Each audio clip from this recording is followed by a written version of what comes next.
வணக்கம் சார். வணக்கம் Simon. Lady super star என்ன இனிமேல் அந்த மாதிரி கூப்பிடாதீங்க வா அப்படின்ட்டாங்க. என்ன சார், அஜித் சார் பார்த்துட்டு அப்படியே ஏதாவது சொன்னாங்களா, இல்லை அவங்களுக்கு தெரியலையா அவங்கள யாரும் லேடி ஸ்டார் சூப்பர் ஸ்டார்னு கூப்பிட்றது இல்லைன்னு, இல்லை தெரியாமல் இந்த மாதிரி ஏதாவது அறிக்கை விட்டாங்களா? அதாவது இவங்களே வைப்பாங்களாம், அப்புறம் இவங்களே எடுப்பாங்களான்ற மாதிரி யார் லேடி சூப்பர் ஸ்டார்னு கூப்பிட்டாங்க. ஒரே ஒரு விஷயம், வாரிசு படத்தினுடைய ஆடியோ லான்ச்சில் போகிற பக்கத்தில் சரத்குமார் சூப்பர் ஸ்டார் விஜய்னு சொன்ன ஒரு விஷயம், விஜய் அப்போ இருந்த மூடுக்கா தெரிஞ்சா தெரியாமல என்னன்னு தெரியல அதுக்கு ஒரே சூப்பர் ஸ்டார் ரஜினி தாங்க அப்படின்னு சொல்ல அந்த விழாவினுடைய இதுவில் அவரும் பேச ஆரம்பித்தார். அங்கே ஆரம்பித்த ஒரு விஷயம் காக்கா கழுகு வரைக்கும் கொண்டு போய் அதன் பிறகு லியோ படத்தினுடைய வெற்றி விழாவில் ஒரே சூப்பர் ஸ்டார், ஒரே அல்டிமேட் ஸ்டார், ஒரே தலை, ஒரே தளபதி அப்படின்னு அந்த இதுவுக்கு முற்றுப்புள்ளி வச்சார். அது எவ்வளோ தூரம் பரவி ஒரு பெரிய விவாதமாக மாறிச்சு சூப்பர் ஸ்டார்னு. இப்போ Nayanthara super star, lady super star, தயவுசெய்து என்னை கூப்பிடாதீங்க, யாரும் எங்கே தெருன்னு கூப்பிட்ற மாதிரி என்னை யாரும் இது பண்ணாதீங்க, ரசிகர்களாக கொடுத்த நீங்கள் பட்டம் இதெல்லாம் இது பண்ண முடியாதுன்னு யாருமே அதில் சொல்லவே இல்லை. என்னன்னா பொதுவாகவே இந்த சினிமா நட்சத்திரங்களுக்கு பொதுவாகவே என்னன்னா தங்களுடைய லைம்லைட் கொஞ்சம் குறையும் பொழுது ஏதாவது ஒரு விஷயத்தை அந்த கவனம் ஈர்ப்புவாங்க இல்லைங்களா, அதை கொண்டு நிறுத்துவாங்க. இப்போயாவது நிறைய சோஷியல் மீடியா இருக்குது. அந்த காலகட்டங்களில் பிரிண்ட் மீடியா அந்த காலகட்டங்களில் என்னன்னு பார்த்தீங்கன்னா, அப்போ திடீர்னு பார்த்தீங்கன்னா ஒரு படத்தினுடைய ப்ரெஸ் ரிலீஸ் கொண்டு வரும். நீங்கள் ஆதாரம்லாம் எதுவுமே இருக்காது. கொடைக்கானலில் ஒரு ஏரியில் ஒரு ஹீரோன்னு வச்சுங்களேன், ஒரு ஹீரோயின் இது பண்ணும்பொழுது அந்த படகுல இருந்து தவறி ஹீரோயின் விழுந்துட்டாங்க ஏரிக்குள்ள.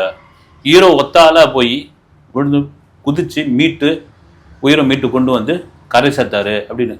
யூனிட்ல யாருமே இல்லையா, யாருக்குமே நீச்சல் தெரியாதா அப்படின்னு இதை பரபரப்பாக எடுத்து அன்றைக்கி மாலை செய்திகளும் செய்தித்தாள்களும் வாரப்பத்திரிகைகளும் போட்டிருப்பாங்க. அது சம்பந்தமான ஒரு ஸ்டில் ஏதாவது இருக்கான்னு கேட்டால் அதெல்லாம் பதிலே இருக்காது. ஒரே ஒரு ப்ரெஸ் ரிலீஸ் வரும். என்னன்னா ஒரு பரபரப்புக்கு தான் ஏன்னா அந்த படத்து மேலே ஒரு கவனம், அந்த ஹீரோ மேலே ஒரு கவனம் ஏற்படுத்துங்க. திடீர்னு ஒரு ஹீரோ ஏதாவது ஒன்று சம்பவத்தை, நான் சொல்றது இந்த 90, 2000 இறுதி காலம், இந்த சோசியல் மீடியா இல்லாத காலகட்டங்களில் இந்த பிரிண்ட் மீடியாவை நம்பி இருந்த பொழுது இந்த மாதிரியான செய்திகள்லாம் ரொம்ப தமாஷாலாம் இருக்கும். அப்படி இருக்கிற சமயத்தில் இப்போ நயன்தாரா சொல்றதுக்கான காரணம் என்னன்னா இதுதான் எதுவுமே பேச்சே இல்லைங்களா. அதுவும் குறிப்பாக அந்த கல்யாண கேசட் சம்பவத்துக்கு பிறகு தனுஷ்மையில் ஒரு பாசிட்டிவான ஒரு விஷயம் ஆரம்பித்தோடனே அப்படியே இங்கே இறங்க ஆரம்பிச்சிருச்சு. இப்போ சுத்தமாக ஒன்றும் பேச்சு கிடையாது. நீங்கள் எப்போவுமே பார்த்தீங்க கதாநாயகிகள் அப்படின்னு மட்டும் நான் தவறாக சொல்ல, ஒரு வருடத்தில் ஒரு 30 பேர் அறிமுகமாகறாங்கன்னா அதில் 1-2 பேர் தான் தொடர்ச்சியாக நிலைச்சு நிற்கக்கூடிய அளவுக்கு இருப்பாங்க. லாங் லைஃப் கதாநாயகிகளுடைய அந்த இதுவே கொஞ்ச நாள் தான் அதனால தான் பார்த்தீங்கன்னா நிறைய படங்களில் நடித்து சம்பாதிச்சு செட்டில் ஆகிடுவோன்ற ஒரு முடிவுக்கு வருவாங்க. ஒரு சிம்ரன், குஷ்பு, அப்புறம் மீனா, ரோஜா கூட ஒதுங்கிட்டாங்க. இப்படி நிறைய பேர் சொல்லலாம் சொல்லிக்கலாம். இப்போ பார்த்தீங்கன்னா ராஷ்மிகா மந்தனா மாதிரியான ஆட்கள் நிறைய படங்கள்லாம் பண்ணிகிட்டு இருக்காங்க. அப்படி இருக்கும்பொழுது அந்த கவனத்தை கொண்டு சேர்க்கறதுக்காக தான் இந்த விஷயமே கண்டி யாரும் ஐயோ லேடி சூப்பர் ஸ்டார் பட்டத்தை விட்டுட்டாங்க, ஆச்சா போச்சா அப்படின்னு இதையே ஒரே ஒரு சும்மா ஒரு மாறுதலுக்காக ஒரு ரஜினியோ அஜித்தோ விஜயோ அஜித் சொல்லிட்டார் நீங்கள் அதே தான் கேள்வியாக கேட்டீங்க. அப்புறம் அவர் தாங்க உண்மையிலே என்னை எதையும் கூப்பிடாதீங்கப்பா, நீங்கள் பாட்டு அஜித்குமார் எப்படி இருக்கிறேன்னு கேளு அப்படி. ஆனால் கூட்டம் இன்னும் பார்த்தீங்கன்னா அள்ளி தெரிக்குது. இது முழுக்க தன்னை பற்றி ஏதாவது ஒன்று வந்தால் ரைட்டுன்னு இப்போ அவங்க சொல்லலாம், நம்ம பேசுவோமா, அந்த கதை தான் சார். இதுக்கு முன்னாடி ஒரு இஷ்யூ வந்துச்சு இல்லை சார், ஒரு ஏதோ இன்ஃப்ளூயன்சர் மீட்டுக்கு போகும்போது ஃபோட்டோ எடுக்கும்போது தயவு செஞ்சு புரிஞ்சுக்கோங்க இவங்கெல்லாம் நார்மல் பீப்புள் கிடையாது அப்படின்னு சொல்லி எல்லாம் ஒருத்தர் பேசிக்கிட்டு இருந்தார். இவங்க நிஜமாவே இவங்க நினச்சிக்கிறாங்களா சார் நம்ம கடவுளுக்கு ஈக்குவல் அப்படின்ற மாதிரியெல்லாம்? உண்மையிலேயே அந்த நினப்பு உண்டுங்க. என்ன காரணம்னா ஒரு 10 பேர் சூழ்ந்து கோஷம் போடுறது, ஒரு 20 பேர் சேர்ந்து தலைவான்னு சொல்கிறது, தலைவின்னு சொல்கிறது, திடீர்னு அந்த காலகட்டங்கள்லாம் உணர்ச்சி மிகுதியில் என்ன பண்ணுவாங்க கையை இது பண்ணி காமிக்கிறது இதெல்லாம் பண்ணுறது உண்டு. இது மாதிரி ஒரு ஒரு செட்டப் கூட்டம் அது ஏதோ மழுங்கடிக்கப்பட்ட ஒரு விஷயங்கள். இன்றைக்கி அதெல்லாம் மாறிடுச்சுன்னு கூட ஒரு சந்தோஷம் இருந்தாலும் இன்னும் இது மாதிரி காரை பின்னாடி துரத்தின்னு போகிறது, ஒரு நடிகை வந்தால் பார்க்குறது. நீங்கள் கதாசிரியர்களுக்கு முக்கியத்துவம் கொடுத்த கேரளாவில் இந்த மாதிரியான சம்பவங்கள் சமீப காலத்தில் இருக்குது போது ரொம்ப வேதனையாகவும் இருக்குது. ஒரு மால் திறக்கம் வந்தால் அங்கே கூடுறது கூட்டம், ஒரு எங்கேயாவது ஒரு எங்கே இருந்தது இந்த இதில் கும்பமேளாவில் இருந்த ஒரு மோனலிசா அதை கூட்டம் கேரளாவில் அதுக்கு ஒரு பெருங்கூட்டம் வந்தது. என்னையா படித்த மாநிலத்தில் இப்படி தான் இருக்கிறீங்க, சுமாராக படித்த மாநிலத்தில் இப்படி தான் இருக்கீங்க, படிக்காத மாநிலத்தில் இப்படி தான் இருக்கிறீங்க அப்படின்னு பொழுது என்ன மனநிலைக்கு வந்தாங்க. ஒட்டு மொத்தமாக இவங்க சோஷியல் மீடியா தான் இவங்களை ஆழ்ந்துக்கிட்டு இருக்கு. நீங்கள் சொன்னது கூட பார்த்தீங்கன்னா அந்த இன்ஸ்டா பிரபலங்கள்லாம் மீட் பண்ணாங்க. காலையிலேருந்து 10 மணிக்கு உட்காந்து 2:30 மணிக்கு வந்தோடனே அவங்க கடுப்பாயிட்டு இருக்கிறாங்க. யாரு தெரியுங்களா இவங்க சாதாரண ஆள் கிடையாது, இவங்க தேவ தூதர்கள், இவங்க வானத்திலேருந்து குச்சவங்க அப்படின்னு. ஏன் கிளம்பி அவங்க வேலையை பாருங்க அப்படின்னு. இதுதான் அஜித் சொல்கிறாரு, விஜய் வாழ்க அஜித் வாழ்க, நீங்கள் எப்பயா வாழ போகிறீங்க அப்படின்னு. நீங்கள் எப்போ வாழ போகிறீங்கன்ற ஒரு விஷயம்தான் ஒட்டுமொத்த ரசிகர்களுக்குமான கேள்வியாக இது இருக்குது. விகிதாச்சார அடிப்படையில் வந்து மக்களவை தொகுதியை வந்து குறைக்க போகிறாங்க அப்படின்னு சொல்லி பிஜேபி அனௌன்ஸ் பண்ணியிருந்தாங்க. அதுக்கு வந்து நிறைய ஸ்டேட்ஸ் வந்து அப்போஸ் பண்ணியிருந்தாங்க. இங்கே தமிழ்நாடும் அதுக்கு வந்து அவங்க சொன்னதுலேருந்தே ஒரு அப்போஸ் வந்து கொடுத்துக்கிட்டே இருக்காங்க. நிறைய இடத்துல கண்டனம் தெரிவித்தாங்க. அனைத்து கட்சி கூட்டம் வந்து நடந்திருக்கு. இந்த கூட்டம் அது அவங்க சொல்லி ஒரு வாரத்துக்கு மேலே ஆகும்போது, பட் இந்த கூட்டம் நடக்கிற அன்னைக்கு காலையில் அறிக்கை வெளியிட்டிருக்காங்க. டிவிகேலேருந்து ஒரு அறிக்கை வெளியே வந்திருக்கு. 5 பக்க அறிக்கை வந்து நல்ல தெளிவாக கிளியராக எல்லாமே போட்டிருக்காங்க. எப்பயுமே ஒரு விஷயம் நடக்குதுன்னா உடனே ஏன் சார் அதுக்கு வந்து ரியாக்ட் பண்ண மாட்டாங்க? ஒரு வாரம் டைம் எடுத்துக்கிட்டு அதுக்கப்புறம் ரியாக்ட் பண்ணுறது. சரி, ஓகே, நீங்கள் முதல்ல வந்து இது வந்துடும். நம்ம வந்து ஒரு மக்கள் தொகை அடிப்படையில் நாடாளுமன்ற தொகுதியினுடைய மறுசீரமைப்பு அப்படின்ற ஒரு விஷயம் இது. இதில் குறிப்பாக தென் மாநிலங்கள் அதிக அளவில் அடிபட்டு போயிடும். உங்களுக்கு இப்போது பார்த்தீங்கன்னா புதுச்சேரியோடு சேர்த்து 40 தொகுதி தமிழ்நாட்டிற்கு வந்து அப்படின் பொழுது நீங்கள் மக்கள் தொகை கணக்கெடுப்பு அப்படின்ற ஒரு விஷயம் வரும்போது 10லேருந்து 12 தொகுதி வரைக்கும் போகும். இது கேரளாவுக்கும் பாதிப்பு, கர்நாடகாவும் பாதிப்பு, ஆந்திராவுக்கும் பாதிப்பு. இப்போ உத்தரப்பிரதேசம், பீகார் மாதிரியான மாநிலங்களுக்கு மக்கள் தொகை அங்கே அதிகம், எக்ஸ்ட்ரா இதுவாகும்போது இங்கே வந்து முழுக்க உரிமைகள் தான் இது வந்து பறிக்கப்படுகிறது அப்படின்ற ஒரு விஷயம். இதை தான் விஜய் மிக தெளிவாக இன்று 5 பக்க அறிக்கையாக கொடுத்துருக்காரு. மற்ற எந்த கட்சி இது சம்மந்தமாக வந்து உங்களுக்கு சொல்லியிருக்காங்க. அதாவது லேட்டாக வந்தாலும் லேட்டஸ்ட்டாக வந்தது இல்லைங்களா, இமிடியட்டாக வரணும்னு என்ன இது வந்து இங்கே இது கூட வந்து விமர்சனம் சோஷியல் மீடியாவில் வந்து இன்றைக்கி அதை பற்றி அனைத்து கட்சி கூட்டு நடக்கவே இதை வந்து தாவேகா விஜய் வெளியிட்டிருக்காரு, ஒரு பப்ளிசிட்டி தெரிகிறாரு அப்படின்னு. இதில் அந்த 5 பக்க அறிக்கையை முழுமையாக படிக்கும் பொழுது அதைத்தான் தமிழக முதல்வர் ஸ்டாலின் அவர்களும் ஒட்டுமொத்தமாக சொல்லியிருக்காரு. அதைத்தான் அனைத்து கட்சிகளும் ஏற்றுக்கிட்டாங்க. அதைத்தான் தாவேகா சார்பில் இருந்து போன புஷி ஆனந்த் ஒத்துக்கிட்டாரு. எல்லாரும் இங்கே கட்சி பாகுபாடுன்ற ஒரு விஷயமே கிடையாது. இங்கே பார்த்தீங்கன்னா இப்போ ஒரே ஒரு விஷயம் சைமன் வந்து இப்போ 40 தொகுதி புதுச்சேரியோடு சேர்த்து கொடுக்குறாங்க அப்படின்னா இப்போ ஊபிக்கு வந்து 80 தொகுதி இருக்குது. நீங்கள் மக்கள் தொகை கணக்கெடுப்பு பார்த்தீங்கன்னா ஊபிக்கு 120 தொகுதி வருதுன்னா ஆட்டோமேட்டிக்காக தமிழ்நாட்டிற்கு 80 தொகுதி கொடுத்தாகணும். நீங்கள் 40லேருந்து 10 குறைச்சிங்கன்னா 30 தொகுதினா என்ன ஆகும்? உரிமை பெற. அதை தான் விஜய் என்ன சொல்கிறாரு, 534 நாடாளுமன்ற தொகுதி இருக்குது வந்து இந்தியாவில். நீங்கள் புதிய நாடாளுமன்ற கட்சியில் 888 இருக்கைகள் வச்ச போதே இது திட்டமிட்டு ஏற்கனவே நீங்கள் ரெடி பண்ணிட்டீங்க, இல்லை ஆல்ரெடி ஃபிக்ஸ் பண்ணிட்டீங்க அப்படின் பொழுது நீங்கள் வடக்கு வாழ்கிறது தெற்கு தேய்கிறது அப்படின்னா ஒட்டு மொத்தமாக வடக்க வாழ வைக்கணும் தெற்கு தேய்க்கணுன்ற முடிவுக்கு பண்ணிட்டீங்க அப்படின்னு அந்த 5 பக்க அறிக்கையில் நான் சொல்றது ரத்தன சுருக்கமான ஒரு விஷயத்தை விஜய் மிக பிரமாதமாக பண்ணியிருக்காரு. இதுதான் இங்கேயும் பேசப்பட்டது வந்து இது ஒரு சரியான விஷயம் கிடையாது. நம்முடைய உரிமை தான் பறிக்கப்படுதுன்னு ஏற்கனவே விஜய் சொன்ன மாதிரி தான் அந்த அறிக்கையில் சொன்ன மாதிரி ஏற்கனவே ஒவ்வொரு உறுப்பினர்களுக்கும் பேசுறதுக்கான டைம் அங்கே கொடுக்கறதே இல்லை, ரொம்ப குறைவாக இருக்குது. நிறைய பேரால் பேச முடியல.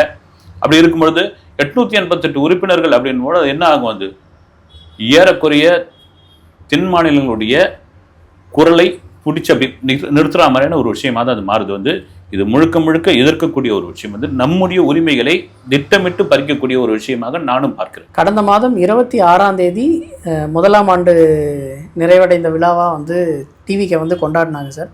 அதில் நிறைய விஷயங்களை பற்றி பேசினாங்க. விஜய் சார் வந்து ரொம்ப கம்மியாக பேசிட்டாரு அப்படின்ற மாதிரிலாம் பேசினாங்க. பட் இவர் வந்து ஃப்ரீக்வெண்ட்டாக ஃபேஸ் வந்து வெளியே காமிக்க மாட்டேங்கிறாரோ, ஏதாவது ஒரு நிகழ்ச்சிக்கு இல்லை ஏதாவது ஒரு பெரிய விஷயங்கள் நடக்கும்போது மட்டும்தான் அவர் வந்து வெளியே வராரோ அப்படின்ற ஒரு தாட் வந்து எல்லார்ட்டையுமே இருக்கும்ல சார். ஏன்னா ஒரு பொலிட்டிஷியனாக இருக்காங்க அப்படின்னா அவங்க ஃபேஸை வந்து அடிக்கடி வெளியே காமிக்கணும். ஏன்னா எதிர்கட்சியாக இருந்தாலும் சும்மா ஏதாவது ஒன்று நியூஸ் பேப்பரில் சின்ன பிட்டாவது வரணும் அப்படின்ற மாதிரி பேசுவாங்க.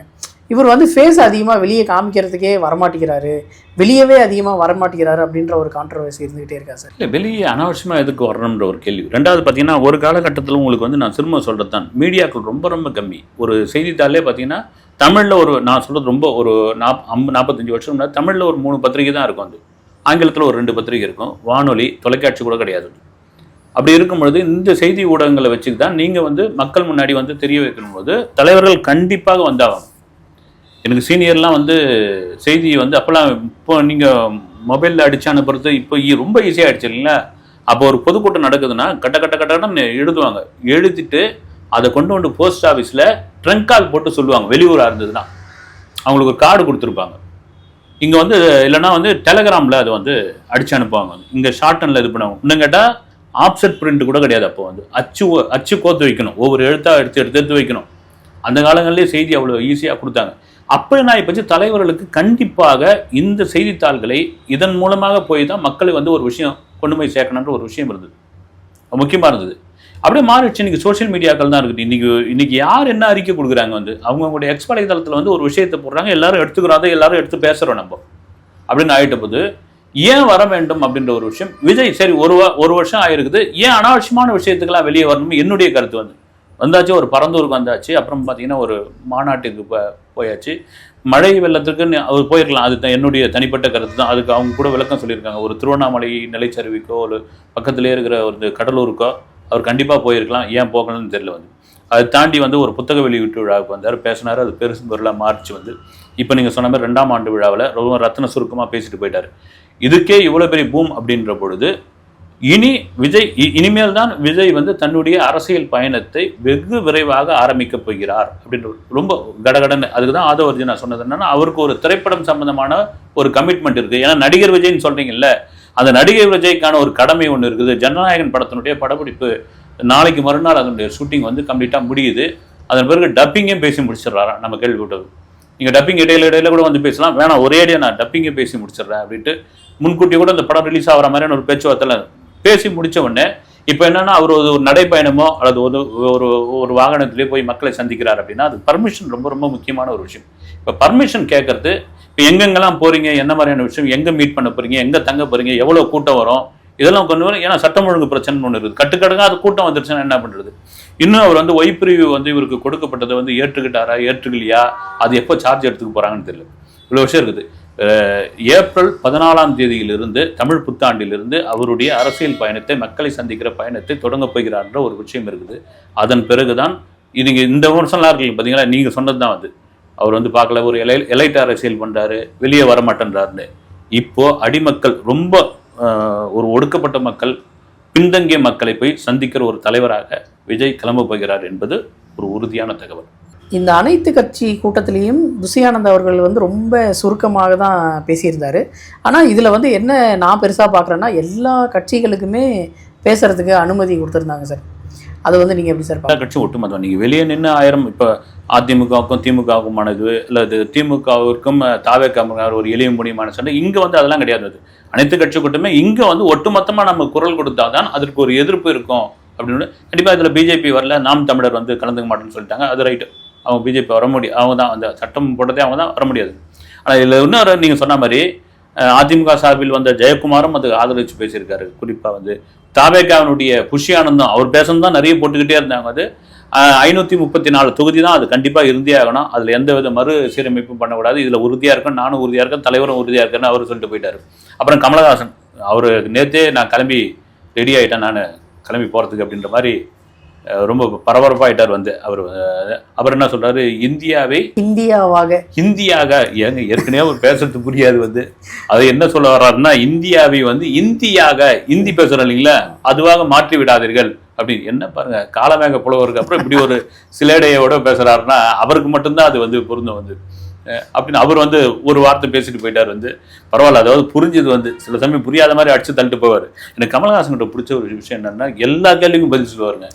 அதை நீங்கள் புரிஞ்சுக்கிட்டு புரியாத விஷயம் வந்து நோ கமெண்ட்ஸ்ன்ற ஒரு விஷயமே வராது வந்து, எல்லாத்துக்கும் அடிச்சு கேள்ற ராஜா எவ்வளோ கேள்வி வேணாலும் கேள்வி நான் பார்த்துக்கிறேன்னு அப்புறம் அவருடைய கருத்தை பறிப்பேன்னா நல்ல ஒரு விஷயம் தான் வந்து. ஒட்டு மொத்தமாக எல்லாருக்கும் வந்து நேற்று கூட பார்த்தீங்கன்னா ஒரு லிஸ்ட்டு 45 பேருக்கு அனுமதினாங்க. இன்னைக்கு பார்த்தீங்கன்னா 56 கட்சி கலந்துக்கிட்டாங்க. என்னடான்னு போய் பார்த்தா ஒரு 10 கட்சி அங்கீகரிக்கப்பட்ட கட்சிகள்லாம் நாங்களும் கட்சி தாங்க, எங்களையும் கூப்பிடுங்க அப்படின்னு சொல்லி நீதிமன்றத்தை நாடி இருக்காங்க. அவங்களையும் கூப்பிடுங்கன்னு வாங்க, நீங்களும் வாங்க கலந்துக்குங்க அப்படின்னு இது பண்ணியிருக்காங்க. இதில் இன்னொரு வேடிக்கையான ஒரு விஷயம் சைமன் நம்ம நண்பர் சொல்லியிருந்தாரு, இதை ஒரு கட்சியை காமிச்சிருக்காங்க, குறைவாக சொல்லலை, என்னது கலப்பை மக்கள் இயக்கம் அப்படின்னு இருந்தது. யாருக்கு தெரியுதுங்களான்னாரு, யாருக்கு தெரியலீங்களா என்ன வந்து, எங்க நல்லா பாருங்க கீழன்னு பார்த்தா வந்து பிடி செல்வகுமார்னு போடுது. இவர் தான் விஜய்க்கு ஆரம்பத்தில் பிஆர்ஓவாக இருந்தது, அதுக்கப்புறம் புலிப்படத்துக்கு தயாரிப்பாளர் வந்து, அதுக்கப்புறம் பிரச்சனையில் வந்து ஒட்டுமொத்தமாக அது எஸ்ஏசி சம்மந்தப்பட்ட ஆட்களை எல்லாம் விஜய் வெளியேற்றிட்டாரு. இப்போ வந்து தாவேக்காவும் கலந்துக்குது, மக்கள் கலப்பையும் வந்து மக்கள் கலப்பை ஏதோ தெரியல, ஏதோ ஒரு கலப்பை அதுவும் கலந்துக்குது அப்படின்ற போது அனைத்து கட்சி தான் ரியல் அனைத்து கட்சி கூட்டம் அப்படின்னு எனக்கு தோணுது. அடுத்த இன்டர்வியூல சந்திப்போம் சார். நன்றி, வணக்கம்.